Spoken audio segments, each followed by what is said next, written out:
Good morning. Very good morning. Good morning Shubhangi. आपल्या पुढे कितीही कठीण परिस्थिती असली तरीसुद्धा त्यामध्ये आपण पूर्णपणे अडकलो आहोत आणि बाहेर निघण्याचा मार्गच नाही असं कधीच होत नसतं. आपल्या जीवनाच्या प्रत्येक परिस्थितीमध्ये आणि प्रत्येक क्षणामध्ये आपल्या पुढे नेहमी 2 मार्ग असतात आणि या 2 मार्गांमध्ये एक असतो सकारात्मक तर दुसरा असतो नकारात्मक मार्ग. आपण कोणत्या मार्गावरून चालणार याची निवड आपल्यालाच करायची असते.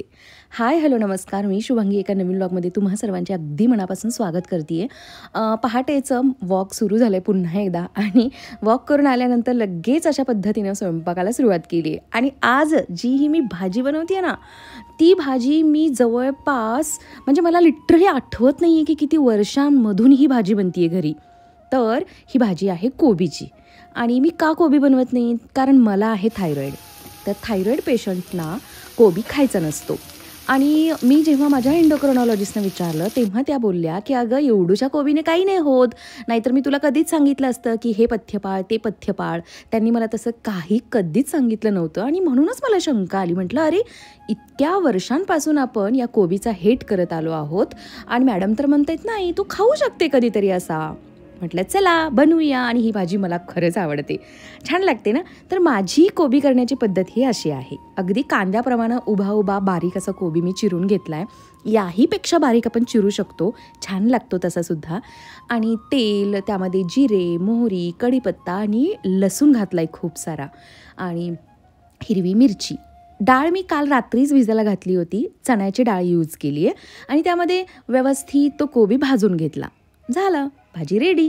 आणि याला झाकण वगैरे काही लावत नाही, तर खूपच असा भाजीचा गिचका होतो. ओपनच पॅन ठेवून मी ही भाजी भाजून घेते. तसंही कोबीमध्ये स्वतःचं पाणी असतं त्यामुळे वरून काहीही ॲड करावं नाही लागत. आणि खूप सारी कोथिंबीर टाकली. आज खरंच मी खुश होते कारण मला खूप दिवसांनी कोबी खायला भेटणार होता. कसं असतं ना आपलं, कोणाची खुशी कशामध्ये तर कोणाची खुशी कशामध्ये. आता मी खात नाही ना ही भाजी, म्हणून मला या भाजीबद्दल एवढी क्युरियोसिटी होती की आज कधी एकदा दुपारचे 12:30-1 होतात आणि मी भाजी खाते आहे. चला, स्वयंपाक झाला आहे माझा. यानंतर अंघोळीच्या अगोदर आज मी केसांना कलर करते. आणि तुम्हाला जाणवतं आहे का, जर का तुम्ही माझे रेग्युलर व्ह्यूअर्स असाल, मी पूर्वी 2 महिन्यातून कलर करायची, पण या वेळेला मला लिटरली 1.5 महिन्यातच कलर करावा लागतो आहे. हे बघा, भांगाच्या इथे म्हणजे साईडला जेव्हा मी पार्टिशन करते ना, तिथेच जास्त केस माझे व्हाईट झालेले आहेत, ग्रे झालेले आहेत आणि म्हणूनच मी पुन्हा एकदा टचअप करून घेते आहे. ठीक आहे, मी वाट बघत होते अजून व्हाईट होण्याची, पण आता मला जायचं आहे गावी. तर हो, मी जमलं तर या आठवड्यात गावी जाणार आहे आईला भेटायला, कारण माझी आई निघाली आहे साऊथ भारतामध्ये फिरायला, दक्षिण भारत फिरायला. आणि जवळपास 25 दिवसांसाठी ती फिरायला निघाली आहे. म्हटलं जाऊया आपण, भेटूया. आणि तसंही दिवाळीमध्ये प्रितीशच्या या ट्युशन्समुळे आणि आहोंच्या ऑफिसमुळे मलाही जाता आलेलं नाही आहे. या दोघांच्यामध्ये ना माझा हाल सुरू आहे सध्या. मला जायचं होतं राव, पण जाता नाही आलेलं.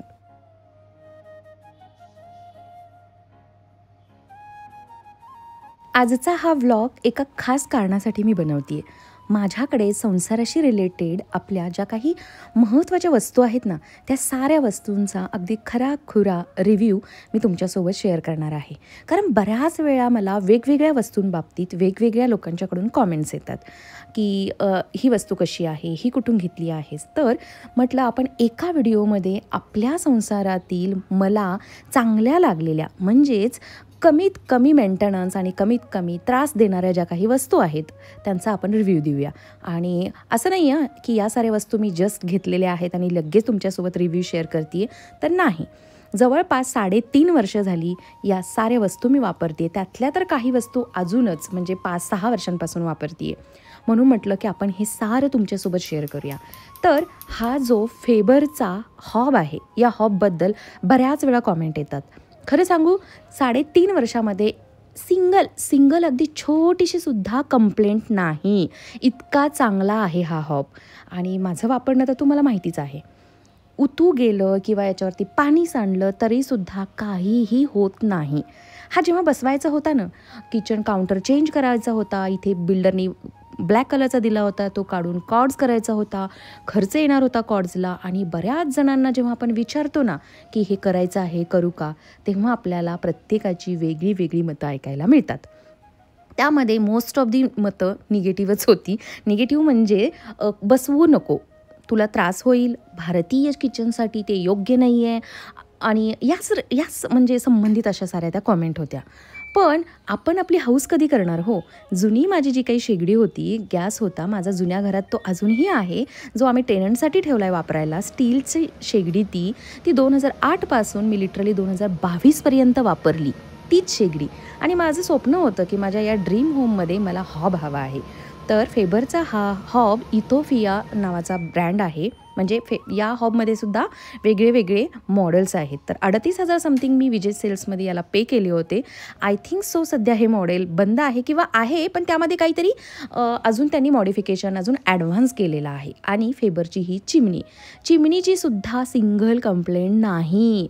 म्हणजे ना लिटरली एकही सिंगल रुपया आम्ही 3.5 वर्षामध्ये या दोन्ही वस्तूंवरती खर्च केलेला नाही. इतक्या चांगल्या या फेबरच्या वस्तू मला मिळाल्या आहेत. आणि म्हणूनच अगदी बिनधास्तपणे मी तुमच्यासोबत या गोष्टींचा हा माझा प्रामाणिक रिव्ह्यू शेअर करते आहे. बरं, केंटच्या या प्युरिफायरबद्दलही बऱ्याच वेळा मला विचारलं गेलं आहे, तर तुम्ही ते बघू शकता. 3.5 वर्ष झाली या केंटलासुद्धा. कारण फेबरची चिमणी, फेबरचा हॉब आणि हा केंट एकाच दिवशी आम्ही परचेस केलेला आहे. आणि 3 गोष्टी विजय सेल्समध्ये घेतल्यामुळे आम्हाला खूप मोठी ऑफरही त्यांनी दिली होती.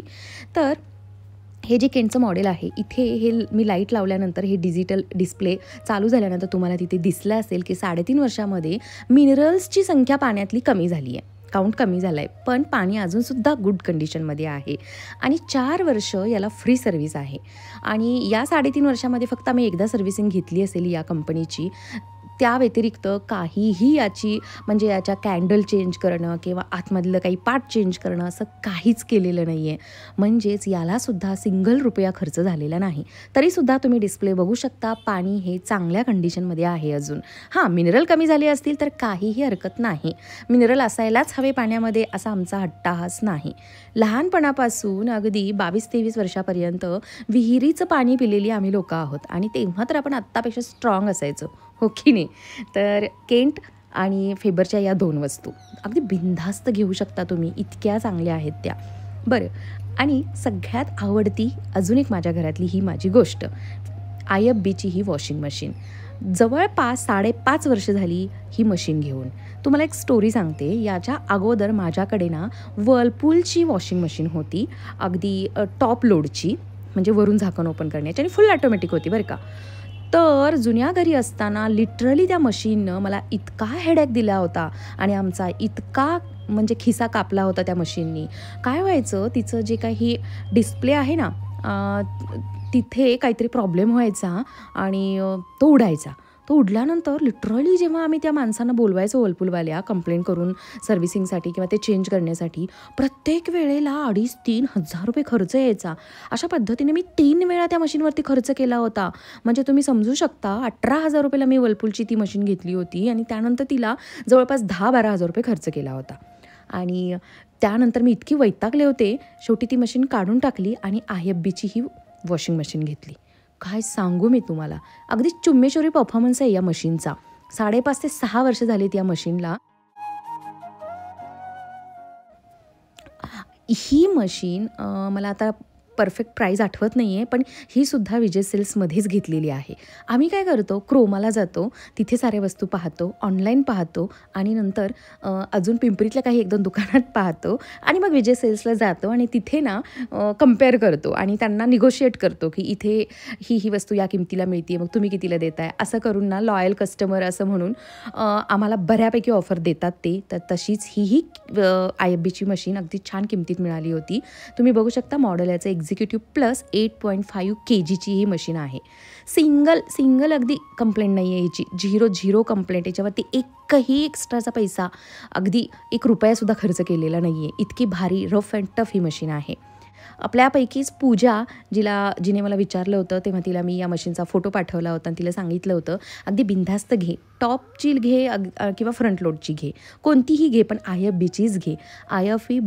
IFB हा ब्रँड वॉशिंग मशीनमध्ये खरंच मला खूप आवडला आहे. कारण मी ज्या काही संसारामध्ये माझ्या 2 वॉशिंग मशीन यूज केल्या, त्यातली मला ही मिळालेली खूप खूप खूप खूप चांगली वॉशिंग मशीन आहे, जी मी कशीही यूज करते. दिवसातून कधी 3 वेळेला सुद्धा लावते, तरी काहीही प्रॉब्लेम आलेला नाही आहे. बरं, चला, मशीनबद्दलच खूप सारं बोलले मी. आणि हा आहे माझा नवीन ब्लेंडर, जो आहे ब्लेंड लॅब प्रो 2.0.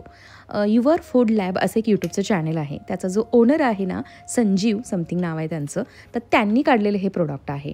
इतकं जबरदस्त आहे ना की काय सांगू मी तुम्हाला. मी याचा ना मिक्सर म्हणूनही वापर करते. ॲक्च्युली कसं असतं, जेव्हा आपण ड्राय मसाले बारीक करत असतो किंवा सुकं खोबरं किंवा सुकी खारीक वगैरे, तर ती प्रॉपर स्टीलच्या भांड्यामध्ये मिक्सरला करायची असते. आणि याच्यासोबत जे मिळालं ते आहे जाड प्लास्टिक. हे बघा, हे असं वालं. तर याला ना फक्त स्क्रॅचेस येण्याची भीती असते, म्हणून मिक्सरला तुम्ही सेपरेट मिक्सर म्हणून यूज करा आणि याला ब्लेंडर म्हणून यूज करा असं असतं. पण मी मात्र दोन्हीसाठी याचा वापर करते आणि मला खूप म्हणजे खूप आवडला आहे. तुम्ही बघू शकता की माझ्या किचन ओट्यावरती दुसरा कोणताही मिक्सर नाही आहे. तर या ब्लेंडरलाच मी ॲज अ मिक्सर आणि ब्लेंडर म्हणून यूज करते. याला 3 मोड दिलेले आहेत.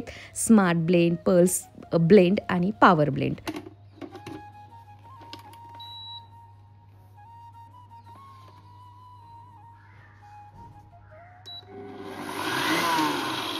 तुम्ही पाहिलंत की मी तुम्हाला काय दाखवलं. तर जेव्हा आपण वरून हे भांडं त्यामध्ये परफेक्ट फिट करतो ना, त्यानंतरच हा ब्लेंडर ऑन होतो. विदाऊट भांडं किंवा भांडं व्यवस्थित जर का बसलं नसेल तर हा ब्लेंडर ऑनसुद्धा होत नाही. या केटलबद्दलसुद्धा खूप म्हणजे खूप कमेंट आलेले आहेत. तर ही केटल आहे केंट या कंपनीची आणि ऑनलाईनसुद्धा ही अवेलेबल आहे. ही मी स्वतः घेतलेली नाही आहे, ही मला कल्पनाने बड्डे गिफ्ट म्हणून दिलेली होती. तर तीसुद्धा खूप म्हणजे खूप भारी मिळाली आहे मला. अगदी रोजच्या रोज तिचा उपयोग होतो आणि हल्ली प्रत्येकाच्याच किचनमध्ये ती वस्तू असतेच आणि छान दिसते ना, त्यामध्ये ब्ल्यू लाईट लागते, ग्लासवाली आहे, मस्त आहे ही केटल. तर चला, आता आहे फ्रीजचा नंबर. हा फ्रीज सॅमसंग या कंपनीचा आहे. याच्या अगोदर आमच्या जुन्या घरी जो आहे ना, तो गोदरेज या कंपनीचा होता. गोदरेजच्या फ्रीजला काय प्रॉब्लेम झाला होता, तर त्याच्यामधली जी लाईट आहे ना आतमधली, ती लगेचच खराब झाली होती पहिल्या 1 वर्षामध्येच. आम्ही जुन्या घरी राहायला होतो, जुन्या घरी पण नाही मी रेंटनी राहायला होते संत तुकाराम नगरमध्ये, जिथे YCM हॉस्पिटल आहे ना, त्याच्या बॅक साईडला ज्या गल्ल्या आहेत त्यामध्ये आम्ही एक रूम घेतलेली होती. तर मला अजूनही आठवतं आहे, ती फ्रीजची लाईट आम्ही बुधवार पेठ दगडूशेठ मंदिराच्या समोर जी लेन आहे ना, तिथे फ्रीजसाठी म्हणजे फ्रीज रिलेटेड काही छोट्या छोट्या गोष्टी, आतली इलेक्ट्रिक पार्ट्स मिळतात इझिली आणि आम्हाला तेव्हा असंच कोणीतरी सांगितलं म्हणून ती लाईट तिथून आम्ही शोधून आणली होती आणि लावली होती. पण या फ्रीजला आता 3.5 वर्षच झालेली आहेत. सगळ्या वस्तू या 3.5 वर्षाच्या एकसाथ घेतलेल्या वस्तू आहेत. तर या फ्रीजला अजिबात काही कंप्लेंट नाही आहे. एक मी जो काही पराक्रम केला होता काही दिवसांपूर्वी की यामधलं जे काही ग्लासचं पार्टिशन आहे ते माझ्याकडून वॉश करताना फुटलं होतं. बाकी हा फ्रीज अगदी रफ अँड टफ चांगला आहे. तर अजून एक संसारातली खूप खूप खूप खूप जुनी गोष्ट म्हणजे हा सोनीचा LED TV. हा TV आहे ना, हा जवळपास 2013ला का 14ला घेतलेला TV आहे बरं का. तर आम्ही अजूनही चेंज केलेला नाही. आम्हाला बरेच जण येणारे फुकटचा सल्ला देऊन जातात. हां, फुकटचाच म्हणायला हवा, कारण आपण त्यांना विचारलेलं असतं का हो की आमची TV तुम्हाला छोटी दिसते का, असं विचारतो का आपण? नाही ना. तरी येणारे काही फुकटचे सल्ले देऊन जातात. जवळचेच असतात आणि दूरचेही नसतात, आपले मित्रमंडळीच असतात की म्हणे आता एवढं सगळं केलं आहे तर TV चेंज करा. अरे का? चांगला चालला आहे ना हा TV, सिंगल कंप्लेंट नाही आहे या TVची आणि फुल स्मार्ट झाला आहे तो. टाटाचा जो काही नवीन बॉक्स आला आहे त्याच्यामुळे हा फुल हे झाला आहे, स्मार्ट झाला आहे. तर कशासाठी पैसे खर्च करा? आपण हां म्हणायचं, ऐकून घ्यायचं, पण नेहमीप्रमाणे ऐकायचं जनाचं आणि करायचं मनाचं. ते काय स्वतः पैसे देणार आहेत का, गिफ्ट देणार आहेत? सोनीची TV किती कॉस्टली आहे मला माहिती आहे ना. आम्ही हाच TV त्यावेळेला जवळपास 55,000 समथिंग काहीतरी घेतला होता आणि म्हणे तो चेंज करा. आम्ही केलेला नाही, कारण आमच्याकडे मी जास्तीत जास्त TV म्हणजे कधीतरी मला वाटलं तर किंवा आहो विकेंडला, म्हणजे मी आणि आहो सोबतच बघतो. प्रितिशला माझ्या बिलकुल TV पाहण्याचं वेड नाही आहे. कशाला उगाच खर्च करा. आणि मोठ्या TVमध्ये काय दिसणार आहे तेच सोनी या TVमध्ये पण दिसणार आहे ना. आणि सोनीच्या TVची क्वालिटी वेगळी सांगायला नको आहे तुम्हाला, किती सुंदर आहे त्यांची पिक्चर क्वालिटी. मग तो छोटा असू द्या अगर मोठा असू द्या, जेव्हा वेळ येईल तेव्हा घेता येईल. आत्ता काय गरज आहे एवढा खर्च करण्याची. आणि सोनीचा सध्याचे जे आलेले TV आहेत ना 4K किंवा अजून काही बरंच झालं आहे त्यामध्ये, केवढे महाग आहेत. 1.25 लाख 1.5 लाखापर्यंत त्यांच्या प्राईज आहेत. तर म्हणूनच आम्ही TV चेंज केलेलं नाही. पण मोठ्या TVचं प्रोव्हिजन मात्र करून ठेवलेलं आहे. आरामात इथे मोठा TV बसेल. यानंतर मी तुम्हाला दाखवला सोफा, जो 3.5 वर्षांमध्ये जरासा सुद्धा खाली गेलेला नाही, म्हणजे दबलेला नाही आहे. जनरली या सोफ्यांचा तो प्रॉब्लेम असतो की ते असे खाली दबतात. तर नाही, अगदीच उत्तम बनवून दिलेला आहे. 40-45 हजारामध्ये काहीतरी तो बनवला आहे. आमचं फर्निचर ज्यांनी केलं आहे ना त्यांनीच तो आम्हाला बनवून दिलेला आहे. आमच्याकडे बाथलाच्या 2 वस्तू आहेत. एक तर बाथलाची लॅडर 5 स्टेपवाली आणि बाथलाचं हे इस्त्रीचं स्टँड. आता लॅडर मी दाखवू नाही शकत, ती बेडमध्ये आहे, तुम्ही बऱ्याच वेळा माझ्या व्लॉगमध्ये पाहिली असेल. तर या दोन्ही वस्तू अगदी बिनधास्त घेऊ शकता. बाथलाच्या या क्वालिटीला तोड नाही आहे. हां, थोडेसे तुम्हाला या वस्तू कॉस्टली वाटतील, पण लाईफ टाईमसाठी ही इन्व्हेस्टमेंट आहे बरं का. काही म्हणजे काही होत नाही, कसंही यूज करा. हे स्टँड तर इतकं मजबूत आहे, तुम्ही बघू शकता. तुम्हाला व्हिडिओमध्येच कळत असेल की याची स्टँडची क्वालिटी आणि केलेले म्हणजे इस्त्री करून जे कपडे ठेवतो ना आपण, ते ठेवण्यासाठी पुन्हा खाली एक असा जाळीदार स्टँड दिलेला आहे. इस्त्री प्रॉपर ठेवण्यासाठी साईडला जागा आहे. आणि हा जो कपडा आहे ना स्टँडचा, तो एकदम उत्तम क्वालिटीचा आहे. तो गरम होतो आणि मग वरून इस्त्री आणि खालून हा कडक झालेला कपडा. त्यामुळेच आपण इस्त्री करताना अगदी कमीत कमी व्यापामध्ये म्हणजे कष्टामध्ये चांगली इस्त्री बनते. आणि हे स्टँड फोल्ड होऊन अगदी व्यवस्थित कमी जागेमध्ये उभं करून सुद्धा ठेवू शकतो. मी याच विंडोमध्ये पडद्याच्या पाठीमागे याला ठेवलेलं असतं. इतकं हे उत्तम आहे. आणि चला मग याच नोटवरती आपण आजचा हा व्हिडिओ इथं संपूया. ज्या काही मला आवडलेल्या माझ्या संसारातील वस्तू आहेत त्यांचा रिव्ह्यू मी आज तुमच्यापर्यंत शेअर केला आहे, जेणेकरून नवीन लग्न झालेल्यांना किंवा नवीन घर घेतले, काही नवीन वस्तू घ्यायच्या आहेत, जुन्या वस्तू काढून टाकायच्या आहेत, अशा लोकांना या व्हिडिओचा नक्कीच फायदा होऊ शकतो. Okay, bye. व्हिडिओ आवडला असेल तर एक लाईक करा. नवीन असाल तर प्लीज माझ्या चॅनलला सबस्क्राईबही नक्की करा. खूप मोटिवेशन मिळतं त्याने. चला, बाय.